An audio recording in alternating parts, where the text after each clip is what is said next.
선거 주무장관이 총선 피성을 노골적으로 외친 것은 당장 직을 내려놓고 처벌받아야 할 일입니다.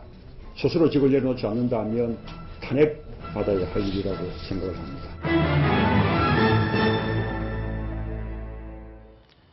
야당 대표 입에서 탄핵이란 말이 나올 정도로 지금 상황이 조금 심각해지고 있습니다. 자, 이 정종섭 장관이 잘못했습니다. 분명히 잘못했는데 오늘 사과를 또 하기도 했습니다. 사퇴는 안 하겠다 이런 얘기를 했는데 어떻게 상황이 흘러갈까요? 야당이 탄핵을 하겠다 이런 얘기가 나오는데 이 말 혹시 아십니까? 내로남불.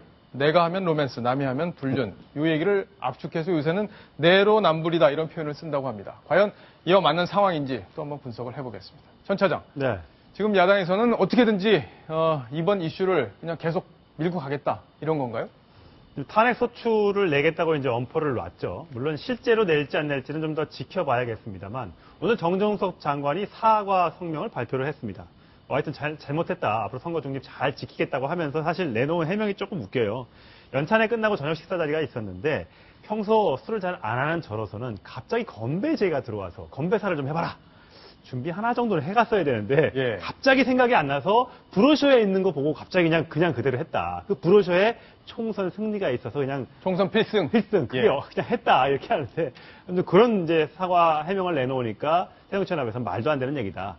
탄핵 소추 내겠다 이렇게 예. 이제 협박을 하고 있는데 아시다시피 탄핵 소추는 3분의 1만 의원들이 제적위원회 3분의 1만 발의를 하면 낼 수는 있습니다. 하지만 제적위원회 과반수가 넘어야지만 통과가 될 수 있기 때문에 과반수 이상을 차지하고 있는 새누리당이 반대를 하면 사실 쉽지 않거든요. 예. 그걸 모르는 바가 아닌 새정치연합이 이렇게 나온 건 아무래도 정치적인 단순히 압박이겠지만 아무래도 이제 국민들 보기에는 야, 저쪽 잘못했네, 문제가 있네 이런 걸 계속 이제 여론전을 펼치기 위한 하나의 수단으로 보여집니다. 예. 자, 사과만으로 끝날 일인지 아니면 진짜 물러나야 될지 국민들도 지금 판단을 하고 계실 텐데 자, 시청자 질문이 왔는데 한번 보고 가겠습니다. 이번 질문은 김태현 변호사께 제가 드릴게요. 네. 보통은 장관 해임 건의안을 내는데 이번에는 탄핵 소추안을 발의한다면서요. 두 개가 어떻게 다른가요? 또 정 장관이 총선까지 장관직을 유지할 수 있을까요? 아주 궁금하신 핵심을 잘 짚어주셨습니다. 정리를 해주시죠. 예, 해임 건의안과 탄핵 소추는 사유가 틀리죠. 우리 헌법의 탄핵 소추의 사유는 헌법 또는 지금 화면 보시면 예. 나오지만 탄핵 소추안의 사유는 헌법 또는 법률 위반이라고 우리 헌법에 명시되어 있습니다. 해임 건의안의 사유는 사유에 제한이 없습니다. 그렇기 때문에 헌법 법률 위반 같은 불법이라든지 또 부당, 또 부도덕, 하다못해 국무위원의 무능력, 무책임 이렇게 포괄적으로 모든 사유를 해임 건의할 수 있습니다. 그러니까 이 사건 같은 경우에 이 정종섭 장관의 발언이 부적절하다는 데는 누구나 다 동의하지만 이것이 과연 선거법 위반인가에 대해서는 지금 약간 의견이 엇갈리고 있습니다. 그런 상황에서 해임 건의안을 내면 또 확실할 텐데 왜 탄핵 소추안을 냈겠느냐? 조금 전에 천 차장에서 설명한 대로 어차피 정종섭 때문에 통과되지 않습니다. 그렇기 때문에 정치 공세를 하는 건데 야당 입장에서는 이 정종섭 장관의 발언이 불법이다, 선거법 위반이다, 주무장관이 선거법을 위반했다. 이걸 강조하고 싶기 때문에 탄핵 소추안을 준비하고 있는 것으로 보입니다. 예. 그러면 물러날까요? 안 물러날까요? 야당이 이렇게 계속 공세를 펼 텐데.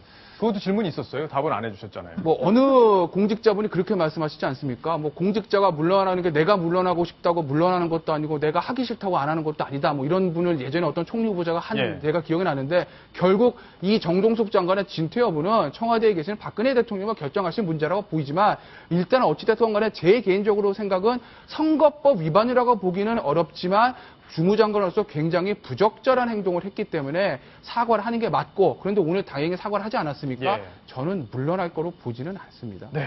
바로 이 정종섭 장관이 기억하실지 모르겠지만 19대 총선에서 이 새누리당 공심위원을 했습니다. 공천심사위원을 했기 때문에 아마 총선 승리라는 말이 좀 더 자연스럽게 나오는 그런 환경이 되지 않았나 싶은데 어쨌든 이 선거를 책임지는 행자부 장관이 이런 얘기를 했다는 거 아마 국민들 상당수가 상당히 부적절했다 이렇게 평가하고 있을 것 같습니다.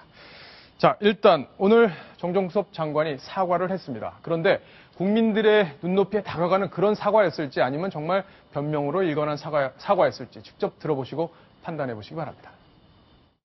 이번 일에 대하여 송구스럽다는 말씀을 올립니다. 어떤 정치적 의도나 특별한 의미가 없는 단순한 덕담이었고 행정자치부는 선거 중립을 엄정히 준수할 것을 다시 한번 강조하여 말씀드립니다.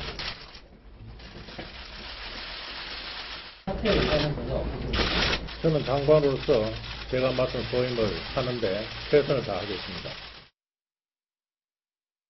하종대 국장 충분한가요? 어떻습니까? 제가 보기엔 정종섭 행정자치부 장관이 저에 대해 사과를 한 건 아주 잘한 건데요. 예.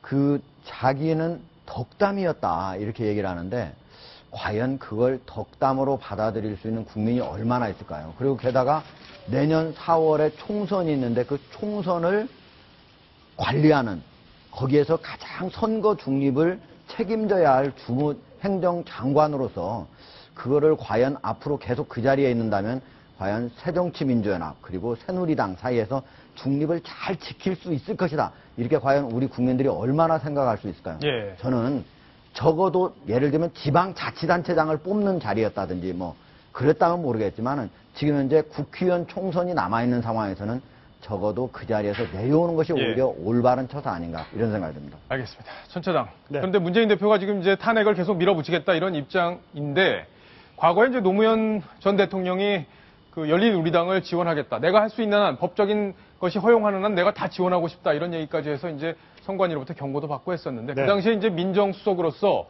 탄핵 그 당시에 변호인석에 앉아가지고 여러 가지 일들을 진행을 했단 말이에요. 네. 그때 발언하고 지금 발언하고 비교해 본다면 어떻습니까? 물론 그때 발언이 알려진 건 없습니다. 비공개 예. 변론이었기 때문에. 근데 어쨌든 선거법 위반은 맞다고 선관위에 판정을 했고 본인도 맞다고 했기 때문에 예. 이런 부분에 있어서는 법정 대리인으로 민정수석이 법정 대리인으로 나가는 모습이 사실 국민들 입장에서는 물론 아무리 정치적 동반자를 하더라도 그게 좀 부적절하지 않았냐는 논란이 그때도 있었거든요. 예. 이번 사태를 겪으면서 문재인 대표가 물론 탄핵소추안을 내겠다고 했지만 과거에 14번의 탄핵소추안이 나왔지만 한 번도 통과된 적이 없고 딱 한 번 노무현 전 대통령만 통과된 적이 있었거든요. 예. 과연 이번에는 저 말을 지킬지 아니면 단순한 수사에만 그칠지는 조금 네. 더 지켜봐야 될 것 같습니다. 자, 논란이 계속될 것 같은데요. 저희가 또 속보 잘 챙겨드리겠습니다. 자.